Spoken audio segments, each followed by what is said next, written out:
This is a demo of Colossus, our lineup optimizer. We consider it the most powerful optimizer in DFS, and I'm going to show you why. Today we're going to cover the MLB lineup optimizer. The first thing you'll do is select the site you want to play on. Currently we have DraftKings and FanDuel, and we'll be adding more sites soon. It defaults to DraftKings, and when you have the radio button highlighted, what it does is it updates these numbers to match the roster of the site. It also updates salaries and projections according to that site. So if you look down below, I'm going to close these filters and options. You can see the salary and projection columns, and those are all according to DraftKings. When you click on FanDuel, it updates accordingly, and these are considered basically two different tools. Because if you were to lock someone on FanDuel, I'm just going to lock Addison Russell and go back over to DraftKings, he will not be locked. So you can treat them completely separate. If you upload projection, they're completely separate, lock, exclude, and so forth. Down below this, you'll select a sport. Eventually, we'll have all the sports there. Below that is a navigation bar where you can find all players, the different roster positions, exclude, lock, and injuries. This is basically a sort on the table below. So right now, it defaults to all players, so all pitchers, all hitters are in the table below. If you were to click on pitchers, the table updates to all pitchers, catchers, and so forth. If you click on the injuries tab, you'll see that this radio button, exclude all injuries, defaults to yes, and that's why you see 15 exclusions as soon as you open the tool. That's because in baseball, injuries are so critical. Most of the time, you're going to exclude these players. However, there are times where it's not updated, so take a look. Make sure that these are players that you want to exclude. You can turn this option off if you don't want it. You can also go into the excludes and take the exclude off or lock a person according to what you want. So as you can see, if you click on the exclude tab, you'll see all the red X's highlighted. The injury icons designate that this person is also in the injuries tab with some type of injury. If I were to lock a person, you go into the lock tab and you'll see that person locked with a green lock. Below that, you find there's a search bar. It only searches the tab you're on. So for example, if you want to search all players, make sure to click on all players.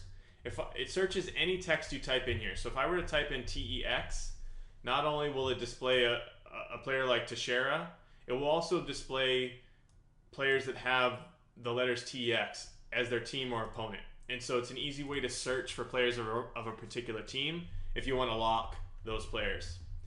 Below that, you'll see the filters, and you can read these little tooltips as you go along, and it'll define and notify you as to what these filters do. First of all, you can filter by run total. So if you only wanted to see teams with a run total of 4 or more, you could select 4, and all those teams with 4 runs or less, according to Vegas odds, will be excluded and gray out, and then you're only left with the Angels and the Dodgers, which have a 4-run total. So this is a powerful filter to sort out teams you're not interested in. You can also sort by salary, so you could filter by salary. If you added in, for example, 3,000, you would filter out all players of 3,000 and below. You can also move the slider, it does the same. As you're excluding or filtering out players, you'll see the exclude automatically update, the same with injuries. Down below in the filter by team section, you can actually filter by game by clicking the time. So if there were other games with a 12:37 p.m. start time, they would also be excluded when I clicked on that, and it excludes the 2 teams. You can do the same thing on a team level by clicking the logo, and it will gray out, and it excludes all those players of the team. You'll also see we have over-under from Vegas as well. Below that, we have advanced options. This may be the most powerful option you'll have if you are entering multiple lineups, and that's individual player exposure. I actually have it on right now. I'm going to turn it off and show you what it looks like. When it's off, you can see exposure is grayed out and you can't edit it. So when it's off, a lock is a lock. If I were to lock Addison Russell, he will be locked into 100% of the lineups. And if I were to exclude his team, Chicago Cubs, for example, Addison Russell will still be locked. So your locks will override the filters. So we consider any manual action you take, like a projection override or a lock, to override the filters. So keep that in mind, it is consistent.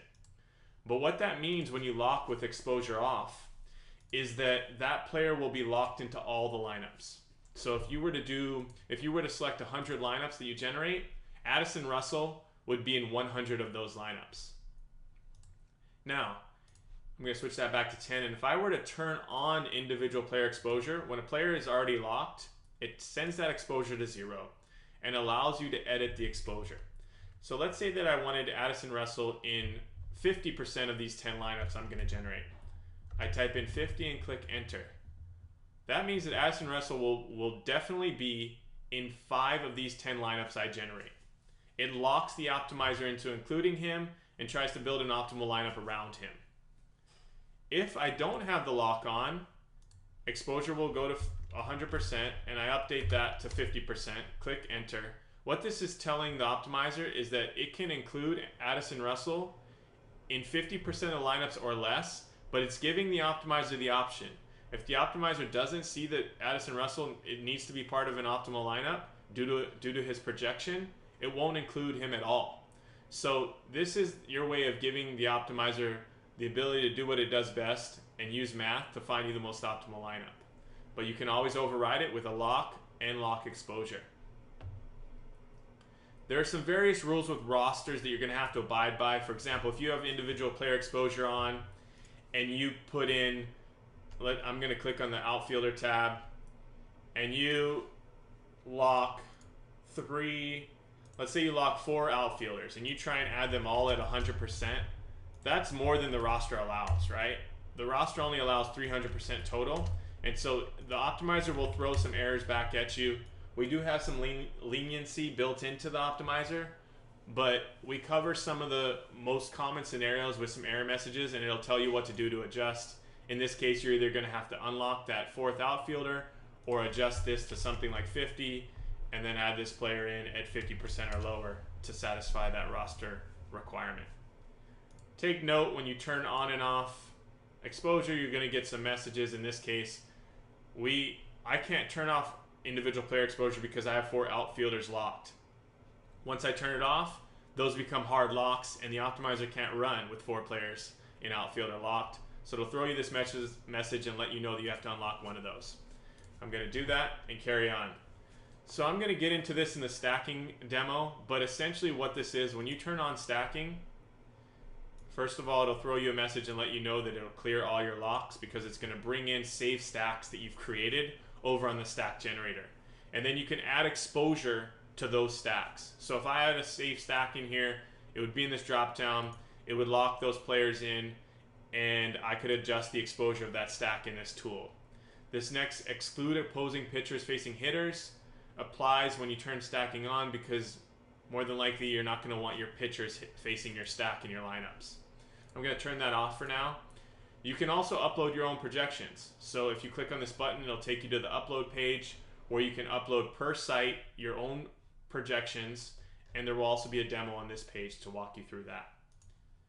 So getting down into the player tool, the table, you can sort by name. You can click on lock and it'll turn that icon green and display in your locks tab. Same with exclude. They will be removed from your available players when you click exclude and update this. We have position. We have order. Order will be validated with a green dot when there's a confirmed lineup. If players don't have an order, they could be called up from AAA. There could be various reasons, but the following day they should have an order if they're in the lineup. Same with team and opponent. You can sort team run total. You can also sort, this is from Vegas, opponent team run total. You can also sort salary and projections. And projections can be edited manually as well. If you wanted to edit a projection on the fly, you can do that as often as you like. And then we already spoke to exposure, and cafe value is what we consider the truest value, which takes into account the player's salary, the roster positions, and the salary cap of the site you're playing on. So let's say that I'm locking a few players and I wanted to clear, I've created some lineups and I've wanted to clear those locks. I can simply click one of these reset buttons. I can lock everything. I can reset everything, or I can just reset locks and it'll reset my locks to 0. Same thing with exposure and projections and excludes. So when you're ready to go, there's a easy to use generate button up here. You can select the number of lineups you'd like to generate, and you click generate lineups. It'll take you down to the bottom of the screen.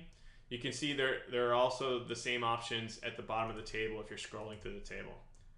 So what it does in a matter of seconds is generates those lineups and generates optimal lineups.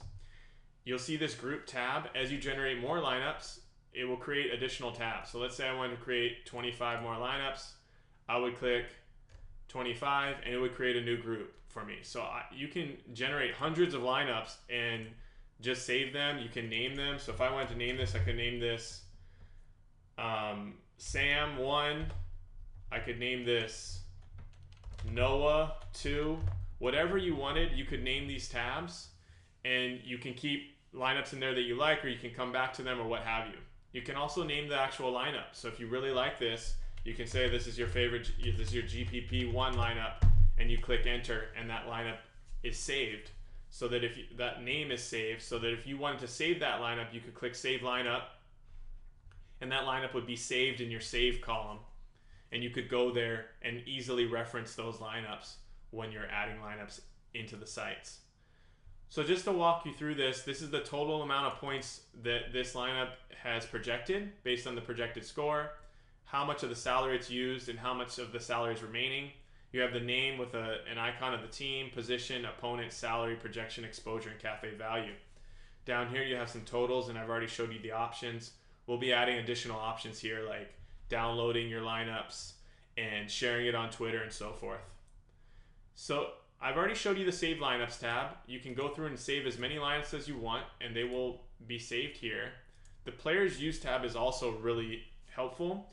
You can select the tab you want from the drop-down and see the number of players and their metrics in the table below.